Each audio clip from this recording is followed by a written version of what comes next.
আচ্ছা, এই হলুদ চাউমিনের কথা কি তোমাদের মনে পড়ে? ছোটোবেলায় মা বানিয়ে দিত স্কুলে টিফিন নিয়ে যাওয়ার জন্য। আর যেদিন ছুটির দিন থাকতো সেদিন বাড়িতেও এটা বানিয়ে দিত মাঝে মাঝে। আজকে হঠাৎ করেই মনে পড়ে গেল এই হলুদ চাউমিনের কথা আর সেই ছোটোবেলার স্মৃতি। তো ভাবলাম আজকে আমিই নিজে বানিয়ে ফেলি এই হলুদ চাউমিন। তো যেদিনকে এটা মা টিফিনে বানিয়ে দিত মানে স্কুলে নিয়ে যাওয়ার জন্য, সেই দিন তো কোনো রকম পেঁয়াজ আর ডিম এতে দেওয়া হতো না, কেননা বইয়ের সাথে যেহেতু নিয়ে যেতাম ব্যাগে করে। আর ছুটির দিনে যখন বানানো হতো তখন কিন্তু পেঁয়াজ আর ডিম দিয়েই বানানো হতো। একদম সাদামাটা একটা চাউমিনের রেসিপি, কিন্তু খেতে অসাধারণ। কোনো রকম সস নেই, কোনো রকম চাইনিজ মশলা নেই, একদম সাদামাটা। আমি জানি তোমাদের অনেকেরই এর সাথে অনেক স্মৃতি রয়েছে। প্রথমে আমি এখানে পেঁয়াজ আর আলুটাকে একদম সরু সরু করে কেটে নিয়েছি। তারপরে অন্যদিকে চাউমিনটাকেও বসিয়ে দিয়েছি সেদ্ধ হবার জন্য। আর এইদিকে কড়াইতে অল্প একটু তেল দিয়ে বাদামটাকে আগে এখানে ভেজে নেব। হ্যাঁ, এই চাউমিনে কিন্তু বাদামটা একদম মেন, লাগবেই লাগবে। তো বাদামটাকে হালকা না মানে ভালো করে ভেজে নিয়েছি এখানে, দিয়ে তুলে নিচ্ছি একটা আলাদা পাত্রে। তারপরে ওই তেলেই দিয়ে দেবো পেঁয়াজটার মানে কালারটা যতক্ষণ না চেঞ্জ হয়ে আসছে ততক্ষণ এটাকে হালকা একটুখানি ভেজে নেবো এখানে। আর অন্যদিকে চাউমিনটা একদম সুন্দরভাবে সেদ্ধ হয়ে গেছে। এবার এটা জলটাকে ঝরিয়ে একটা সাইডে আমি রেখে দেবো। আর এইদিকে পেঁয়াজটাও খুব ভালোভাবে ভাজা হয়ে গেছে, দেখতেই পাচ্ছ হালকা একটু জাস্ট কালারটাই চেঞ্জ হয়েছে, খুব বেশি কিন্তু আমি ফ্রাই করিনি।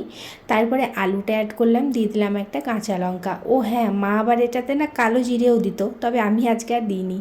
এরপরে একটুখানি নুন দিয়ে দিলাম, স্বাদ অনুযায়ী দিয়ে দিলাম অল্প একটু হলুদের গুঁড়ো, দিয়ে ভালোভাবে সমস্ত কিছুটাকে মিশিয়ে নিচ্ছি এখানে। সমস্ত কিছু ভালোভাবে মেশানো হয়ে গেলে আলুটা সেদ্ধ হবার জন্য এটাকে ঢাকা দিয়ে ওই 4 থেকে 5 মিনিট রেখেছিলাম। তো 4 থেকে 5 মিনিট এটাকে লো ফ্লেমে রেখেছিলাম। তারপর ঢাকা খুলে আবারও ভালো করে মিশিয়ে নিলাম। আলুটার একটু সেদ্ধ হওয়া বাকি ছিল, সেই জন্য আরও 3 থেকে 4 মিনিট এটাকে ঢাকা দিয়ে রেখেছিলাম। আলুটা এখন একদম সুন্দরভাবে সেদ্ধ হয়ে গেছে। তো আলু আর পেঁয়াজটাকে চারিদিকে সরিয়ে নিয়ে মাঝখানে একটুখানি ফাঁক রেখেছি, আর সেখানে 2টো ফেটিয়ে নেওয়া ডিম, একটু নুন আর গোলমরিচ দিয়ে আমি ডিমটাকে ফেটিয়ে নিয়েছিলাম, সেটা এখানে অ্যাড করে দিলাম। আর ভালোভাবে এই ডিমটার একটা এখানে ভুজিয়া বানিয়ে নিতে হবে। তারপরে সমস্ত কিছুর সঙ্গে এই ডিমের ভুজিয়াটা সুন্দরভাবে মিশিয়ে নিতে হবে। আচ্ছা, তোমরা যারা যারা এই চাউমিনটা খেয়েছো বা এখন মিস করো, একটা করে শেয়ার করে দেবে আর কমেন্টে জানাবে, এটা তোমাদের স্মৃতির পাতাতেও কিন্তু রয়েছে। এরপরে চাউমিনটা অ্যাড করে দিয়ে সমস্ত কিছু খুব ভালোভাবে মিশিয়ে নেব 4 থেকে 5 মিনিট মতন। আর নামাবার আগে বাদাম ভাজাটা দিয়ে দেবো, আর অল্প একটু ধনেপাতা কুচিও আমি এখানে কিন্তু দিয়েছিলাম। তো ওই ক্লিপটা না কেটে গেছিলো ভিডিওতে, তো ধনেপাতাটা দিয়েও ভালোভাবে একটু মিশিয়ে নিয়েছি।